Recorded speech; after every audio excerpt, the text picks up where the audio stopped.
I still remember that night, as if it's carved into my bones. The room smelled like metal and bleach.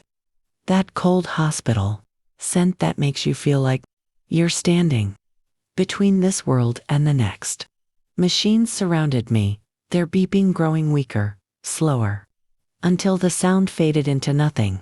I could hear my daughter crying softly in the corner, whispering, "Please, Mama, just one more breath." But my chest didn't move. My fingers wouldn't twitch. I was trapped inside my body, screaming silently, but no one could hear me.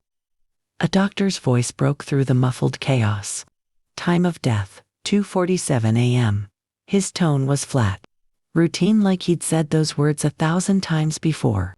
The nurses stopped moving fast. One of them reached out and closed my eyes gently, like I was a memory instead of a person. I felt the weight of the white sheet as they covered my face. That moment, that single, quiet second, felt like the whole world giving up on me. Then came a sound I'll never forget. The zipper dot asterisk. That slow, tearing sound as they sealed the body bag around me. Every inch it closed felt like a final goodbye, not just from them, but from life itself. But inside that stillness, something strange happened. My mind was awake. My heart, somewhere deep, refused to let go. I couldn't move, I couldn't scream, but I felt something. It wasn't fear. It was defiance. I thought of my granddaughter.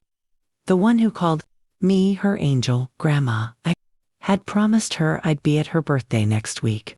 I remembered the way she'd held my hand and said, "You can't miss it, okay?" That memory burned brighter than the darkness that tried to pull me away.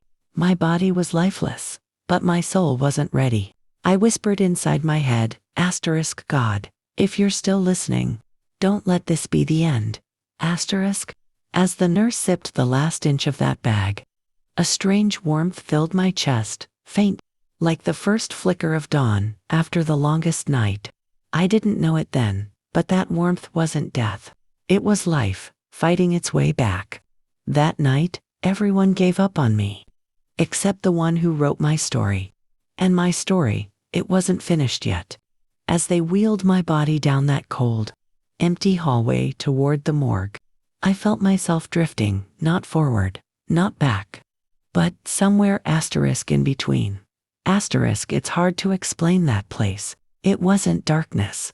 It wasn't light either. It felt like standing in the middle of a dream, where time doesn't move and sound disappears.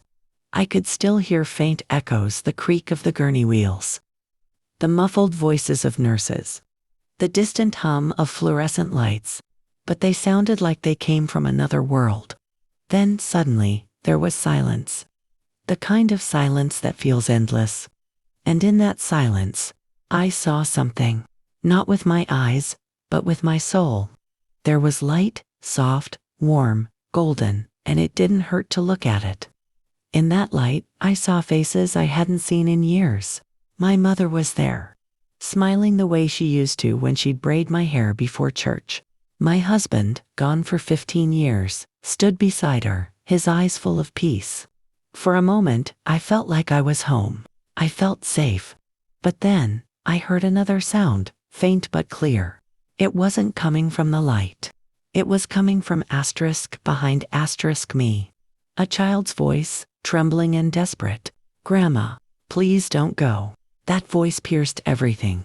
It was my granddaughter, the little girl I had promised to never leave. I could see her in my mind, sitting by my hospital bed, her tiny hands gripping mine. And that's when I realized something. I had a choice. I could walk into that light and rest. Or I could turn back and fight for one more day. A whisper surrounded me, calm, powerful, loving. It said, "Your time will come, but not tonight." And just like that, the light began to fade.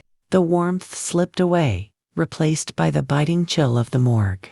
I felt a sudden weight in my chest, as if my soul was crashing back into my body. My lungs burned. My heart clenched.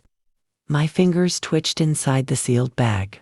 Then, a sharp gasp tore through the silence. Mine. The nurse who had been logging my body's details froze. She leaned closer, her pen dropping to the floor. Did you hear that? She whispered to her coworker, but before the other could answer, my chest rose again, a faint, shaky breath. The nurse's eyes widened. She's breathing. Oh my God, she's breathing. Panic turned into chaos. Feet pounded on the tile floor. Voices shouted orders. They ripped open the zipper and pulled the sheet away. My eyes fluttered open for the first time. The first thing I saw was the ceiling light above me. The same light they had turned off when they declared me dead. But I was back. I wasn't supposed to be. Yet here I was, breathing again in a world that had already said goodbye. The room erupted in panic and disbelief. One nurse screamed for the doctor, while another tore the oxygen mask from the emergency kit. The lights flickered on, as if the building itself couldn't believe what was happening. I could barely move. My body felt like 1,000 needles were piercing through it, my chest burning with each shallow breath. But I was alive. Somehow, against every fact and every declaration, I was still here. The doctor burst through the door, his face pale. "What's going on?" he demanded. "She's breathing," the nurse cried, trembling. "We were preparing for transfer to the morgue. And she just started breathing." He froze, staring at me like I was something beyond explanation. He rushed to my side, stethoscope pressed to my chest, eyes wide. "Weak pulse. But it's there," he whispered. "My God, it's there." They called in the crash team, though I didn't need saving anymore. I had already been saved. They placed warm blankets over me, hooked machines back up, and whispered words I couldn't quite understand. I could only hear fragments. "Impossible. Record this. No heartbeat for 12 minutes. 12 minutes. They said my heart had stopped for 12 whole minutes. No oxygen. No brain activity. Nothing. Yet here I was. My soul had defied science. And my heart had rewritten time. As I lay there, the world around me blurred. Nurses wept quietly. One of them kept holding my hand, whispering, "You're safe now, sweetheart." But I wasn't thinking about safety. I was thinking about purpose. I remembered the warmth of that light, the voice that said, "Not tonight."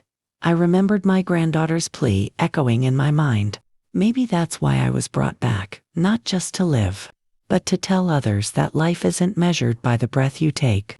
It's measured by the fight in the breath you refuse to lose. When my family arrived, the hallway filled with gasps and cries. My daughter fell to her knees beside my bed, clutching my arm. "Mama, is it really you?" I smiled weakly. "You thought you could get rid of me, that is, Ailey?" She sobbed into my hand, her tears warm against my skin. The nurses stepped back, giving us space. But I could still feel their eyes on me, eyes filled with awe, fear, and faith all tangled together. Later, the doctor stood quietly in the corner, arms folded, lost for words. "I've been doing this for 25 years, he said softly. "And I've never seen anything like this. By every rule, by every chart, you were gone. But something, or someone, brought you back." I looked at him and said, "Doctor, you did your job." But God wasn't done with his. He didn't reply. He just nodded, eyes glistening, and whispered, "Maybe you're right." That night, the hospital staff started calling me the woman who came back from the dead. But I knew better. I didn't come back from death. I came back with purpose. When I opened my eyes the next morning, everything felt new. The sunlight through the blinds, the smell of coffee from the nurse's station, even the soft hum of the monitors beside me. It was as if the world had been washed clean overnight. My body still hurt every muscle, every breath, but there was something stronger inside me now. A peace that didn't come from medicine or rest. It came from knowing. Doctors and nurses came in one by one, still shaken by what they'd witnessed. Some smiled awkwardly, others just stared. One young nurse whispered to another, "She's the one." The one they zipped up. I could hear them, and this time, I didn't mind. Because that was my story now. My miracle wasn't a secret. It was a message. My daughter sat beside me, holding my hand like she was afraid I'd vanish again.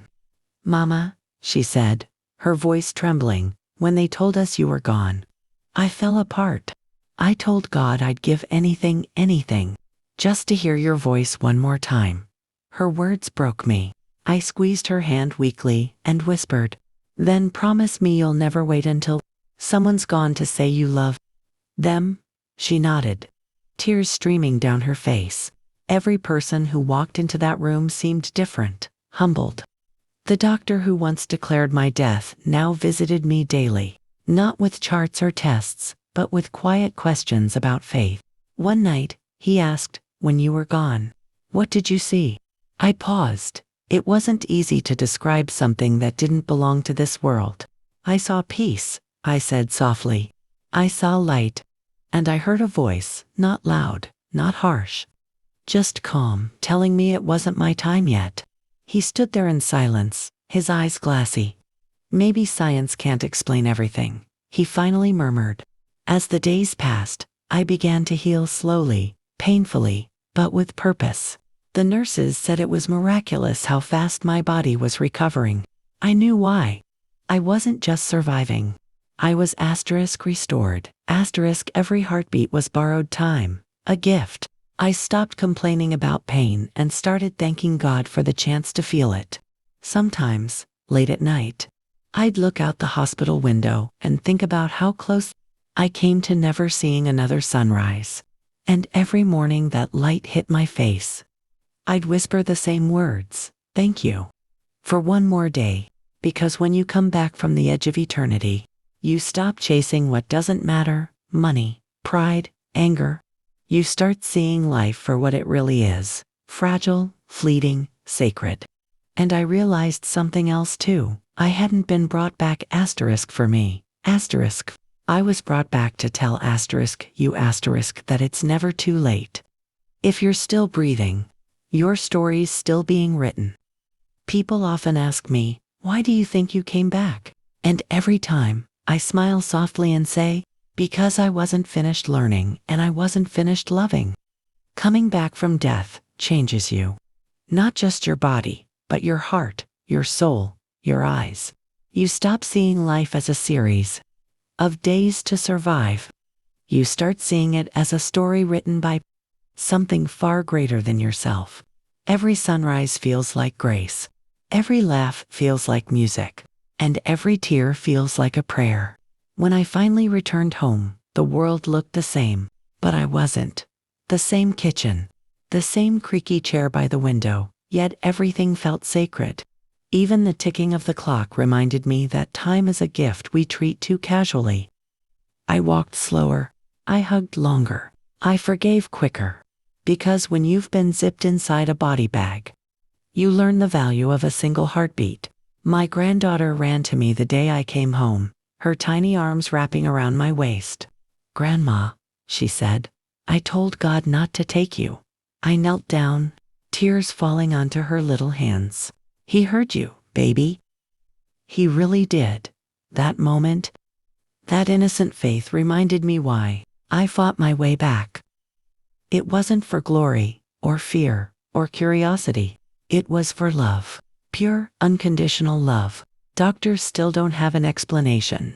They call it spontaneous return of circulation, a clinical term for something they can't measure.